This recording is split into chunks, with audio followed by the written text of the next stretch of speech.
Hi, my name is Dr. Sarah Colby and I am a chiropractor. We specialize, of course, in preventing and fixing problems related to the body and spine, shoulders, knees, everything, and reducing pain in the neck and shoulders. Today I want to talk about preventing low back pain, shoulder and neck pain while you're at a standing workstation. We'll also talk about sitting in a chair. This is mostly aimed at low back conditions. So if you're using a standing desk, the first part of the equation is to make sure that the desk is high enough so that your elbows are at a 90-degree angle and your shoulder hangs straight down. And when you have your hands on the keyboard, they are straight across and there's no reaching forward. And also if the desk is lower, there's no slouching in the shoulder. As soon as this starts to happen and your head goes forward, you're going to start having neck and shoulder problems. And also with the head forward, it really does pull on your low back. So you might not think of it, but having your head up over your shoulders reduces the stress on the low back as well. Once you have your desk at the right height, this one is electronic, it goes up and down, then you want to make sure that you're facing the monitor and that the top of the monitor is exactly at your eye level. If you have a very large monitor, anybody doing graphics, you want to have the monitor just slightly higher than eye level if it comes all the way down to here. Otherwise, this size monitor should be pretty much across from the top of your eyes. If you have two monitors, you want the separation to be immediately in front of you unless you're on one of those monitors 80% of the time and the other one 20% of the time. Then you want the main monitor to be directly in front of you, and you can just move your keyboard to face it. As soon as you start rotating your head, it's considered high stress if your head turns more than 15 degrees, which isn't very much, for a long period of time. So straight in front of you, if you're working off two monitors, that's okay because you get a back and forth motion, but your head is straight. You want to have a document stand. If you're typing off of things, this is a small one. It might handle a small piece of paper. There are bigger document stands that you can use.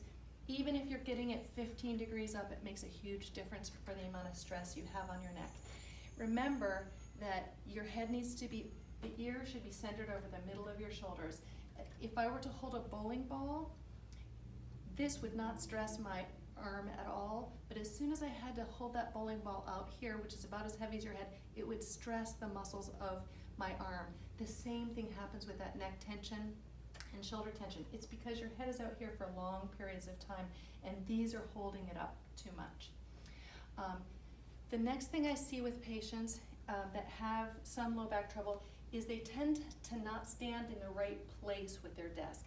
If you stand back too far, you're going to lean forward with your shoulders, but the other thing that happens is people tend to lean into the desk like this, and now you have an increased low back pain. In general, you really want to almost feel like you're falling backward a little bit, but move your feet in as close as you can so that it doesn't let you arch into the low back, and then put your keyboard where your arms are at a 90-degree angle. The mouse, you want to have the mouse as close as you can. If you can get rid of your 10 key, it's even better to have it here. If you can't, this is okay. And what happens is our mouse start to migrate forward as we get tired and tireder. So put something in front of it that doesn't let it migrate. Tape a pencil down, anything that you need to if you find that your mouse starts sliding forward. This is where you want it to be. Another really good thing to help take pressure off the low back is to have a footrest.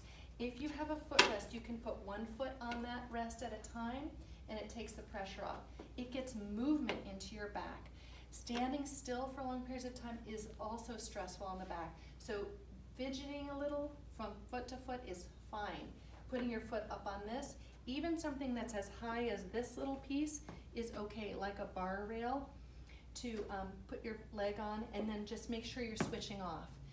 You want to try not to stand on one leg as you're reaching because it's very stressful on the hips and it makes your pelvis crooked. So as much as you can, be balanced on your feet. If you find that you were standing on one leg, switch to the other leg for a little while, stand like that before you go back to the middle. Having something cushy to stand on also takes the pressure off of your body and your feet.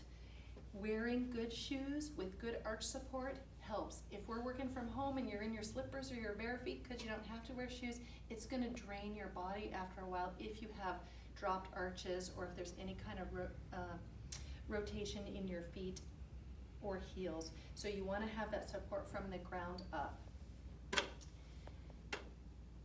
The other thing I really want to talk about before we leave this is that if you're working from a laptop, which many of you are, you want to make sure that the monitor is as high as you can get it.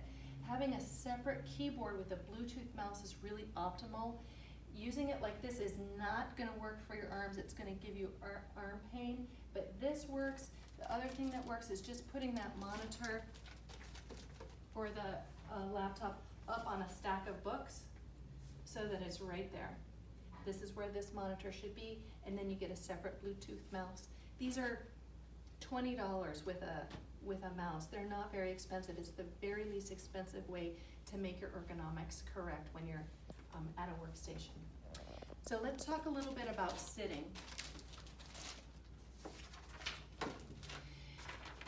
When you sit, you want to make sure that you have support in the very low part of your back.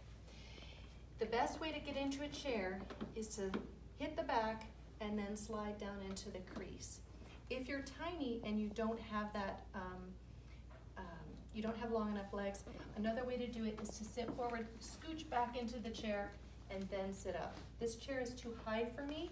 They all have they all have up and down levers, or you can use a footrest to put your feet on. As soon as your feet go down, your head is going to go forward and you're going to slouch. If you can keep your feet up, you're going to have less pressure. However, unlike our arms where we want a 90-degree angle, we want a slightly larger degree angle at the hip because you can cut off blood supply, and also the tighter our hips are up, the more our backs want to stretch into the chair. So tilting the seat down so that it's a little bit more, the front of the seat is lower than the back of the seat, and your hips and your knee is lower than your hip is going to be very helpful. As soon as you get into this scenario where your seat is high in your hair and the seat is back, it's going to be stressful on your back. So you want this to have it be a little bit lower. The next part is the seat rest or the backrest. You want to have that so that when you're sitting, your head is balanced over your shoulders and you're not leaning backward. See how my head goes forward when I lean back? That's going to be stressful on my neck.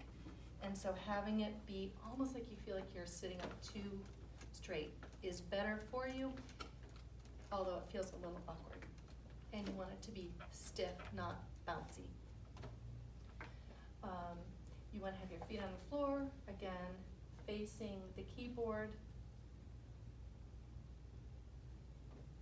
And I think that that's all for the low back. There's a lot more information on setting up your sitting workstation to reduce neck pain in a different video associated with this webpage.